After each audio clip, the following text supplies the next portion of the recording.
পানি, যেটা খেলে কি হয়, যেটা খেলে শুধু পিপাসা মেটে না, হাজিরা হজে গিয়েছে সেখানে জানে খেজুর আর যদি একটু জমজম পানি পান করে তাতে পিপাসা মেটার সঙ্গে সঙ্গে পেটও ভরে যায়। বলুন সুবহানাল্লাহ। এমন বরকতময় জিনিস, এমন বরকতময় পানি। তাহলে আমি প্রথমে শুরুতে যে কথা বলছিলাম, এমন একটা ফ্যামিলি, যে ফ্যামিলির পা যেখানে যেখানে লেগে আছে সেই জায়গা কি হয়ে গেছে, আল্লাহ রাব্বুল আলামিন সেই জায়গা বরকতময় করে দিয়েছে। বলুন সুবহানাল্লাহ। এমত অবস্থায় হযরত ইসমাঈল আলাইহিস সালাম তিনি আস্তে আস্তে বড় হতে লাগলেন।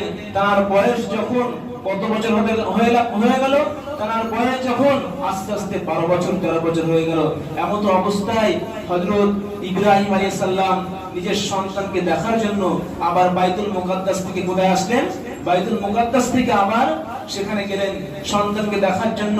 আমরা প্রত্যেকেই জানি আমাদের যখন সন্তান 12 বছর 13 বছরের বাচ্চা হয় তখন বাপের বুকটা কি হয়, আদর করার জন্য, স্নেহ করার জন্য, মায়া